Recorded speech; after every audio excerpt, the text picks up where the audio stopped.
दोस्तों, आज आउटसोर्स कर्मचारियों के लिए एक बहुत ही महत्वपूर्ण जानकारी हम देने जा रहे हैं। जो अगर आप आउटसोर्स कर्मचारी हैं तो फिर ध्यान से इस वीडियो को देखिएगा, क्योंकि साथियों ये सब जो हम नोट शीट आपको दिखा रहे हैं ये शेयर की गई है ऑल डिपार्टमेंट आउटसोर्स कर्मचारी संगठन के प्रदेश अध्यक्ष वासुदेव शर्मा जी के द्वारा। यहाँ पर हम आपको बता दें, जो नोट शीट आप देख पा रहे हैं ना, ये एक समय पीडब्ल्यूडी विभाग में जो है चलाई गई थी। पूरे विभाग में नोट शीट चली थी।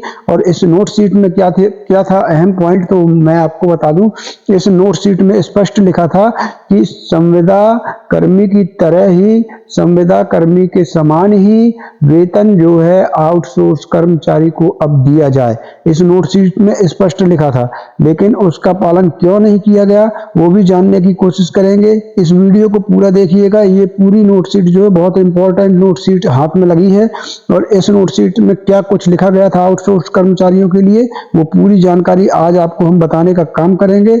ध्यान से देखिएगा। नोट शीट में स्पष्ट लिखा था कि संविदा कर्मी की तरह ही अब आउटसोर्स कर्मचारियों को भी सुविधाएं दी जाएं, उनका वेतन दिया जाए। तो चलिए साथियों, शुरू करेंगे वीडियो को। लेकिन उसके पहले एक छोटा सा अनुरोध है, वीडियो को लाइक ज्यादा से ज्यादा शेयर करिएगा, ताकि आउटसोर्स कर्मचारियों के पास ये वीडियो पहुंच सके और उनको भी जानकारी हो सके कि उनके लिए विभागों में पहले क्या कुछ आदेश नोट शीट वगैरह निकल चुकी हैं, और वो उस हिसाब से अपनी लड़ाई आगे बढ़ा सकें। तो वीडियो को शेयर जरूर करिएगा, ताकि हर आउटसोर्स कर्मचारी तक ये वीडियो पहुंच जाए।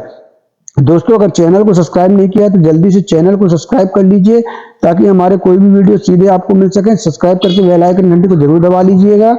दोस्तों, अगर आपने अभी तक हमारे व्हाट्सएप ग्रुप चैनल और टेलीग्राम चैनल को ज्वाइन नहीं किया है, तो इसी वीडियो में डिस्क्रिप्शन में दोनों की लिंक है, जाकर ज्वाइन कर लीजिए। वहां हर घंटे हम आउटसोर्स कर्मचारियों की कोई ना कोई खबर अपडेट करते हैं। तो आपको टेलीग्राम चैनल और व्हाट्सएप ग्रुप चैनल दोनों को ज्वाइन कर लेना है। दोनों की लिंक हमने वीडियो को डिस्क्रिप्शन में लगा दी है। चलिए साथियों, बात करते हैं नोट शीट की। तो कौन सी नोट शीट में क्या लिखा है वो देख लीजिए। यहाँ पर आप स्पष्ट देख पा रहे होंगे कि लोक निर्माण विभाग में आईटी पर्सोनेल की सेवाएं सैड मैप के स्थान पर विभागीय तौर पर संविदा आधार पर लिए जाने बाबत। ये सैड मैप एक आउटसोर्स कर्मचारी जो प्रोवाइड करवाती है, उस एजेंसी का नाम है।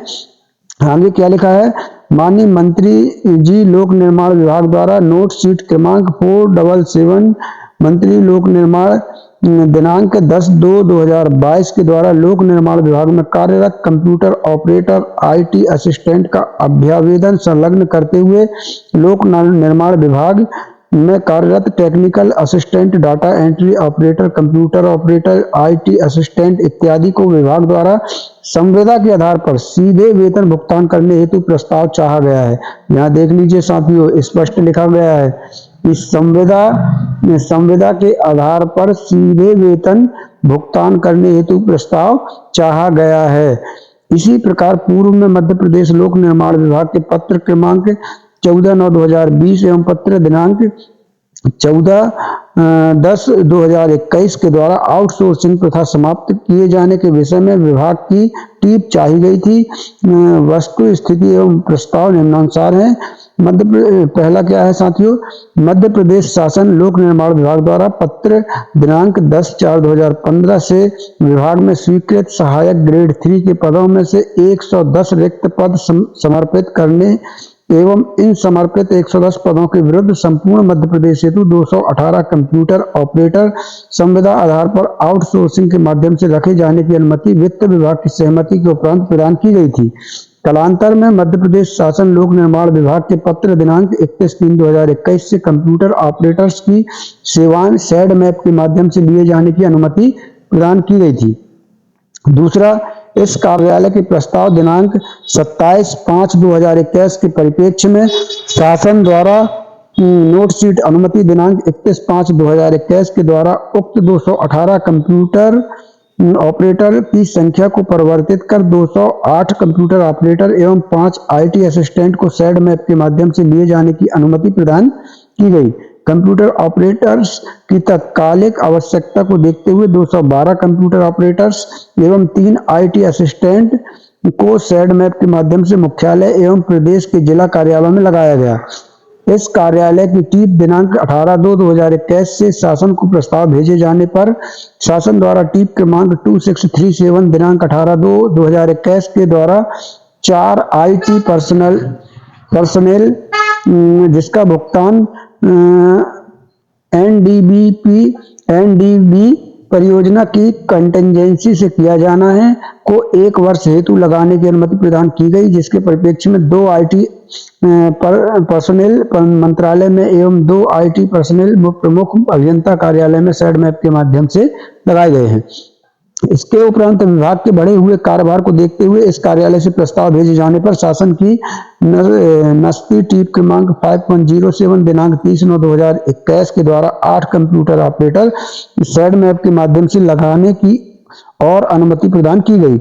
हाल ही में CM हेल्पलाइन इत्यादि सॉफ्टवेयर के अपडेशन हेतु शासन द्वारा नस्ती टीप क्रमांक 268 दिनांक 7/2/2022 से विभाग हेतु PIU सहित 7 IT असिस्टेंट सैडमैप के माध्यम से लगाने की अनुमति प्रदान की गई है, जिसके परिप्रेक्ष्य में सैडमैप से IT पर्सोनेल लिए जाने की प्रक्रिया प्रगतिरत है। आगे क्या लिखा है साथियों वो देख लीजिए। इस प्रकार प्रमुख अभियंता लोक निर्माण विभाग के मुख्यालय एवं जिला कार्यालयों हेतु कंप्यूटर ऑपरेटर के 224 पद एवं IT असिस्टेंट के 12 पद स्वीकृत हैं, जिनके विरुद्ध सैडमैप के माध्यम से 222 कंप्यूटर ऑपरेटर एवं 5 IT असिस्टेंट वर्तमान में कार्यरत हैं एवं 7 IT असिस्टेंट को सैडमैप के द्वारा लगाने की प्रक्रिया जारी है। PIU लोक निर्माण विभाग मध्य प्रदेश शासन लोक निर्माण विभाग के आदेश दिनांक 4/3/2014 के द्वारा technical assistant data entry operator computer operator के समकक्ष कुल 117 पद संविदा आधार पर भरे जाने हेतु स्वीकृत किए गए। वर्तमान में PIU में यह कंप्यूटर ऑपरेटर संविदा आधार पर न भरे जाकर आउटसोर्सिंग के माध्यम से भरे गए हैं। उपरोक्त विवरण के अनुसार वर्तमान में विभाग में स्वीकृत उक्त कर्मचारियों का संक्षिप्त सार निम्नानुसार है। ये साथियों सार जो दिया हुआ है किस विभाग में कितने कंप्यूटर ऑपरेटर स्वीकृत हैं और कितने कार्यरत हैं। वर्तमान में अधिकांश IT पर्सनल 95% विगत 5 से 7 वर्षों से विभाग में कार्यरत हैं, जो कि विभिन्न सॉफ्टवेयर्स के परिचालन, कंप्यूटर के MS ऑफिस, वर्ड, एक्सेल एवं पावर पॉइंट कार्य के अतिरिक्त कार्यालय सहायकों का कार्य भी कुशलतापूर्वक संपादित कर रहे हैं तथा इनका चयन भी सैडमैप द्वारा उनकी निर्धारित प्रक्रिया के अनुसार ही तत्स में किया गया है। वर्तमान में प्रमुख अभियंता एवं अधीनस्थ कार्यालयों में 224 कंप्यूटर ऑपरेटर संविदा आधार पर सैडमैप के आधार से कार्यरत हैं एवं PIU में 117 कंप्यूटर ऑपरेटर संविदा आधार पर आउटसोर्सिंग एजेंसी के माध्यम से कार्यरत हैं। सैडमैप द्वारा निर्धारित वेतन के अतिरिक्त 10% एडमिन चार्जेस पृथक से लिया जाता है, जो कि प्रमुख अभियंता कार्यालय में कार्यरत IT असिस्टेंट एवं कंप्यूटर ऑपरेटर हेतु लगभग ₹40 लाख प्रति वर्ष यानी 224 कंप्यूटर ऑपरेटर हेतु ₹38.55 लाख एवं 5 IT असिस्टेंट हेतु ₹1.52 लाख अतिरिक्त रूप से भुगतान करना पड़ता है। PIU में कार्यरत कंप्यूटर ऑपरेटर्स को आउटसोर्सिंग एजेंसी द्वारा कम वेतन भुगतान किए जाने की शिकायत के परिप्रेक्ष्य में इन्हें भी सैडमैप के द्वारा लिए जाने की प्रक्रिया प्रचलन में है। सैडमैप से लिए जाने की दशा में 117 कंप्यूटर ऑपरेटर्स एडमिन चार्जेस के रूप में लगभग ₹20.13 लाख का अतिरिक्त व्यय आएगा। इस प्रकार विभाग द्वारा इन IT पर्सनल को सीधे भुगतान किए जाने की दशा में कुल ₹60.20 लाख प्रतिवर्ष की बचत होगी।